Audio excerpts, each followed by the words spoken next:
so many things that you can make as a beginner with crochet. If you want something that is super straightforward to make, that doesn't require a huge amount of pre-existing crochet knowledge, then I just thought that I would quickly run through a handful of my patterns that should be super accessible to beginners or distracted people. And so let's run through them.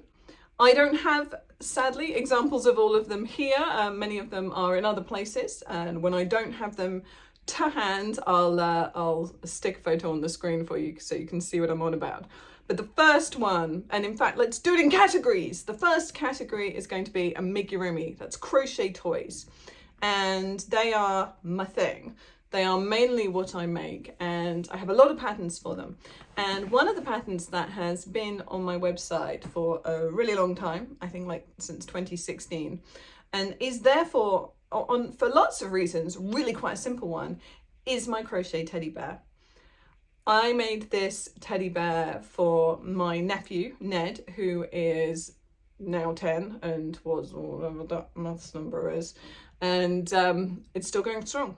The teddy bear lives, even though it has been well played with, although probably in a cooler sort of older kid way now.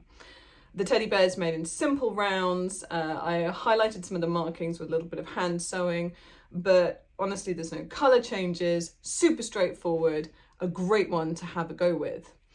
The next one, overall, is a relatively simple one to work up, and it is my seahorse. Boom. The only real area for complication here with this guy is the surface crocheting that goes around the coronets on his head. And I'll pop a little link below to a tutorial on surface crocheting if you're not familiar with it, but you don't need to add that as a highlight. You can make a perfectly adorable little seahorse without it. Dead straightforward and a lovely beginner project. And I think because of the shape of a seahorse and how it's such sort of an iconic symbol, it's a really good one for beginner, because even if you go slightly awry with your stitch counting, people will still know it's a seahorse. So that's another really good one. Next up is my Raccoon. And although it's got a few color changes, you just work them really nicely within the round. You can hide the color change points at the point where you sew the toy together, so easily obscured. It's a great sort of introduction to swapping colors within a project as well, which is really nice. It's got simple increases and decreases, and if you want to get into making toys, I think it's a really fun gateway to that one. So that's another really good one to try. The next ones are my sea turtle and tortoise.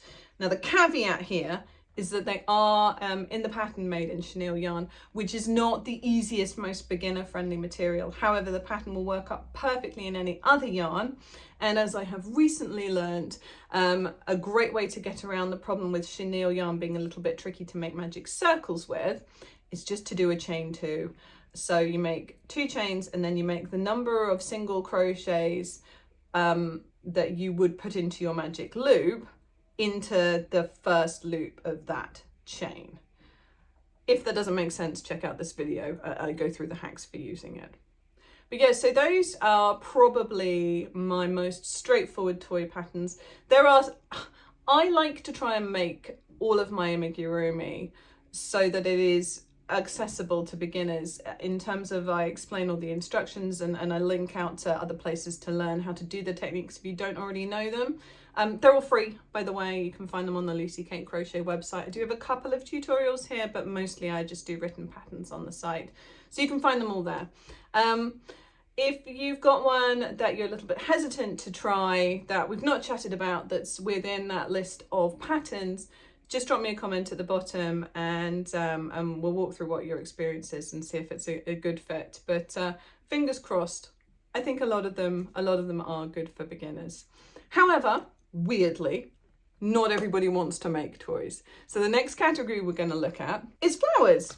And I think I've currently got 3 sort of 3-dimensional flowers on the site, and then some like embellishment flowers as well. And although there are All three, again, I hope I've explained in a way beginners can follow. The two definitely most beginner friendly, more simple patterns are the tulips. Here's one I made earlier, which I'm quite pleased with these ones. Basically, you're just building up as a sort of cone from a magic circle, squishing it flat, having been working in the round, sew them together. And that is just a piece that's built from a chain with single crochets in rows, wrapped around a bit of pipe cleaner. And then we've got some increasing and decreasing stitches for the leaf. But if you want to do flowers and you're new, I think that that is a good first choice. And then I don't have the sunflower, which is the next one, anymore because I gave it to my friend for her birthday the other day, which went down well, which is always a relief. It's so scary making stuff for other people, right? Even if it's like a thing that you do. Yeah, sunflowers. So that's a repetitive pattern. There's 16, I think, of the yellow petals, but they're built up in a lovely, as I said, sort of repetitive way, and the stem's built in exactly the same way. Although I think I make it a little bit longer for them because sunflower's tall. Yeah, so sunflowers, another good, definitely beginner friendly, give that one a go. And I've got a tutorial for it on YouTube as well, so we can walk through the whole thing together. The next section is accessories, and I'm going to start it with Granny Square scrap scarf that I made. That's here somewhere, Granny Square scarf. Because Granny Squares can be applied to basically anything, and at their most simple level, and this is categorically their most simple level. I mean, no colour changes is the most simple level, but still super simple. Granny Squares. So you can use them for a billion different projects, and they're really, really beginner friendly. We've got lots of tutorials on the site for them as well, but it's basically double crochets and chains, and it's lovely. Granny Squares, a great beginner thing. And a Granny Square scarf, you can, so I made all different squares for this, thought it'd be fun. Scarf. So that's a great place to go in terms of accessories. We've also got things like fingerless gloves and boot cuffs. And a boot cuff is basically like a short leg warmer. So if you wanted leg warmers instead, you just make them longer. But they tend to begin, and especially the patterns that I've made, with really simple stitches made repetitively. You can do them to fit yourself really easily by just sort of holding up a chain basically against yourself when you make them.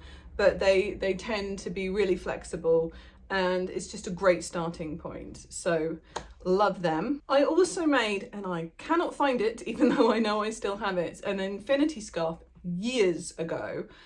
Which was really, really simple, just the same stitch again and again, round and round and round from a joined chain in a circle.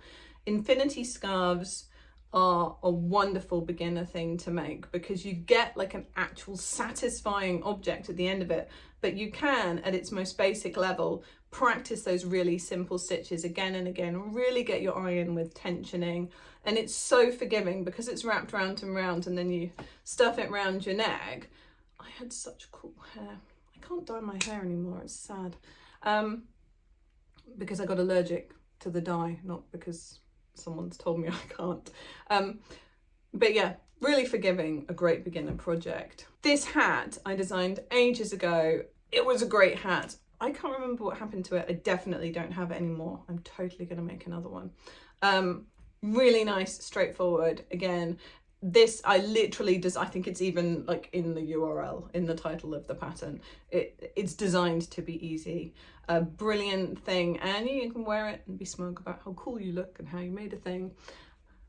This grocery bag, I'm gonna make some more bags this year, definitely. But this one is really straightforward, practical. I used to use it for grocery shopping. It got lost in the move somehow. It used to hang on the back of my door. It was cute. The move was like 5 years ago, by the way. I have not moved recently. But yeah, grocery bag, another really good one. And finally, there's just a couple of items of like interior decor. And one of them I'm sitting on. I'm not going to lift it up until I've done this because I squished it. Cushion. I love making cushions. This was time consuming, as you can see, because of the sheer size of it, but it was easy, really, really easy. You'll love this, and it's a great way to practice working in closed rounds and getting used to increases and decreases as well, which if you want to make toys or anything circular or indeed often three-dimensional, that's a thing you need to be really confident with doing. So that's another good one. And finally, I've made coasters. Now, I would say use cotton yarn for these, or indeed macrame cord. Macrame cord. Use something that's tough and durable for these, because people are going to be lifting their drinks on and off them, and also not something that's slidey because you don't want them to slide around. But again, it's just working from a magic circle or indeed a chain circle, and it's great for practicing your simple stitches, and they proper, you know, you can make them in all funky bright colours. I'm gonna make more coasters. I'll let you know when I do and put patterns up. But yeah, basically there are so many things that you can make as a beginner with crochet that look incredible. Corner to cornering is also a lovely new one to do. I don't currently have a pattern for corner to cornering. I've got one where I chat about it a bit, where I made a border for a corner to corner blanket. A corner to corner blanket, but I don't have an actual pattern for one at the moment. When I've got one up though, that is a great thing to do. And who's got a nice corner to corner one? I can't think off the top of my head who's got one on YouTube, but yeah, there's some lovely corner to corner blankets out there, and it's a good one to look up. Look up the letters C2C as well. It's basically chains and double crochets in pairs of 3, and it builds up diagonally from the corner, and it makes big beautiful blankets. And although I don't write patterns for them, because I will have one at some point on the website just for completion, but there's a lot out there, and it's a standard thing, you know, it's not a me invention thing, and I like to share things that I've invented and designed with you.